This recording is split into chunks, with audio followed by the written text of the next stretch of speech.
I have now finished 67 verses of the Tao, and I've written 67 essays on when you change the way you look at things, the things you look at change. And this isn't just a clever play on words here. This is a quantum truth. As my friend Deepak Chopra has often said to me, quantum physics is not only stranger than you think it is, it's stranger than you can think. So that if you look at your origination, the place that you came from, this thing that Lao Tzu called the Tao, this great source that is everywhere, there is no place that it is not. And yet it is doing nothing. And yet it leaves nothing undone. If you go out and just go for a walk this afternoon when you get home, just look at the perfection of all that is. Just look at the clouds and look at the sky and look at the ocean and look at the trees and look at the leaves, and even more important, look at the space between the leaves. And look at the invisibleness and the perfection of how everything is. There's a constancy, if you will. And this constancy is always there.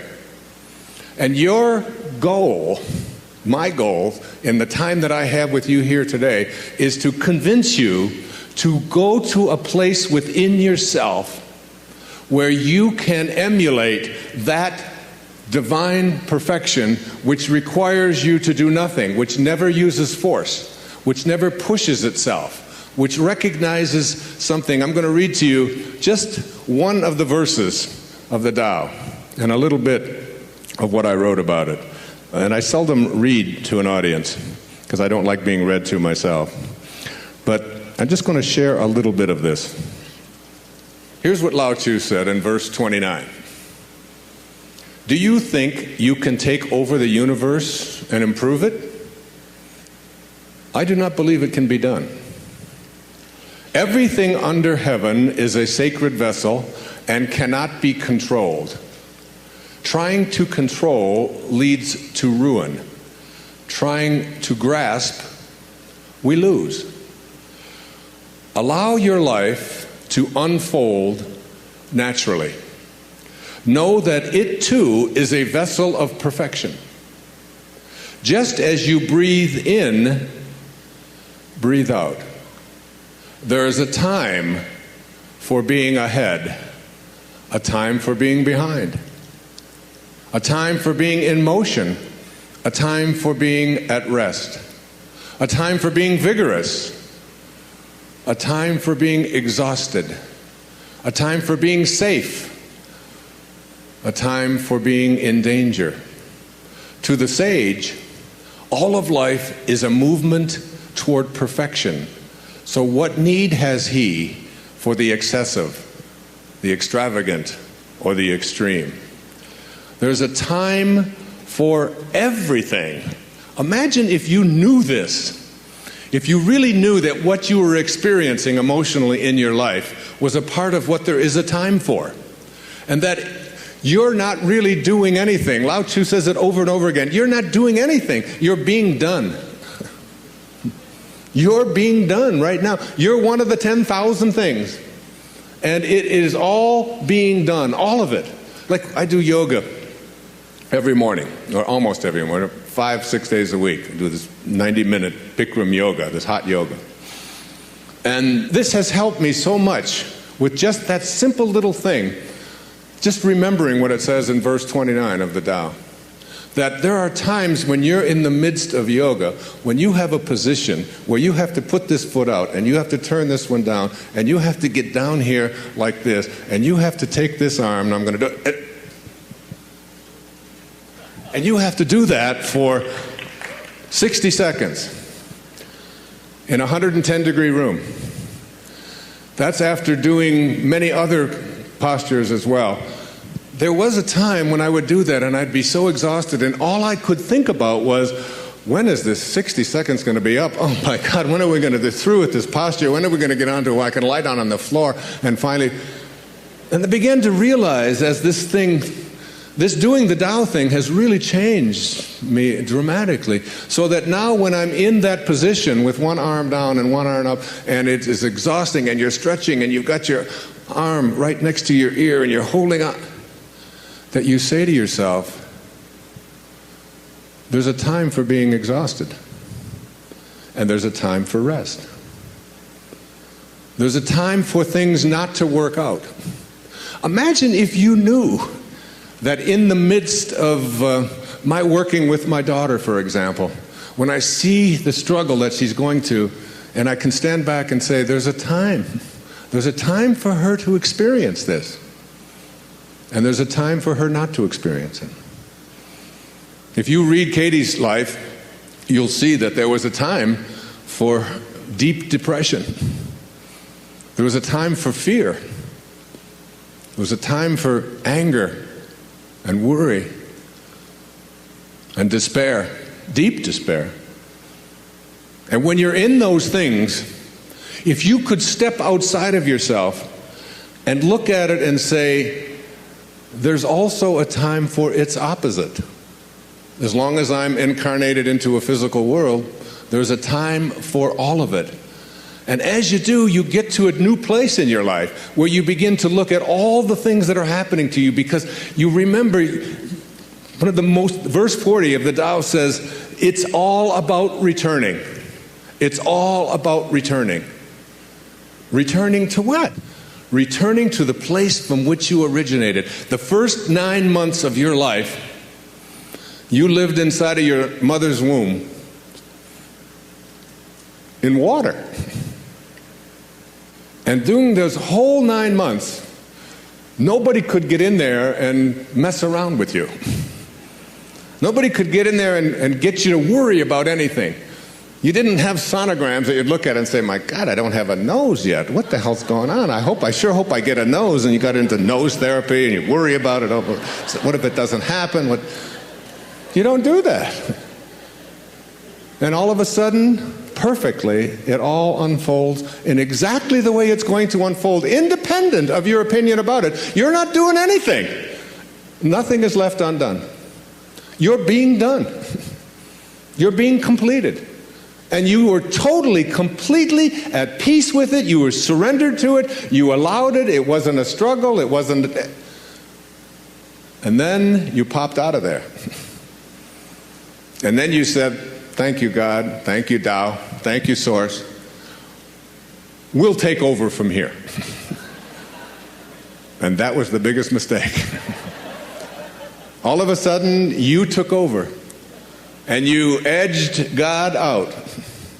E-G-O. You edged God out. And you took on an ego, didn't you? And what is an ego? It's just an idea. Just an idea about who you are.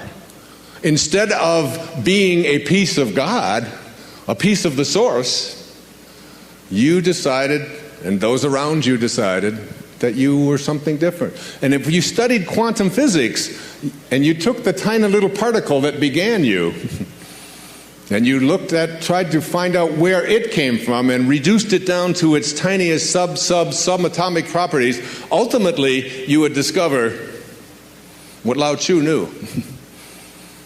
That it's the spirit that gives life. That you didn't come from a particle. That particles do not create particles. Particles do not come from particles. Originally, all particles come from an energy.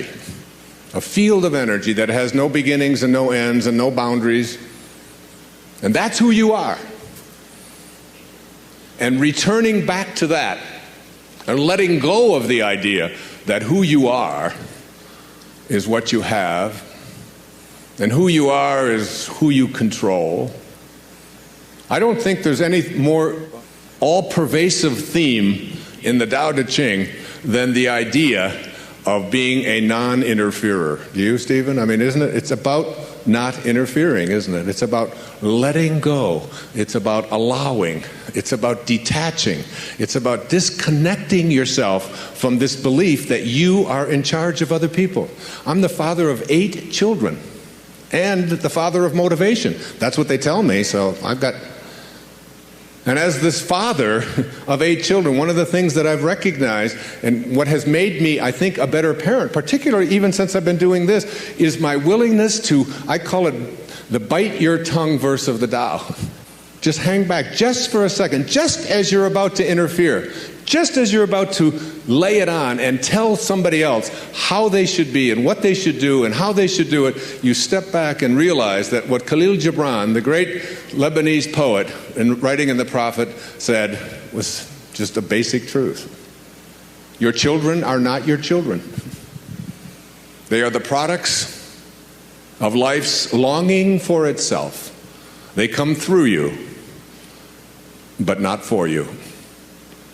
And you step back, and I can't even begin to tell you how freeing it is to realize that you don't have anything to do. You don't have anyone to control.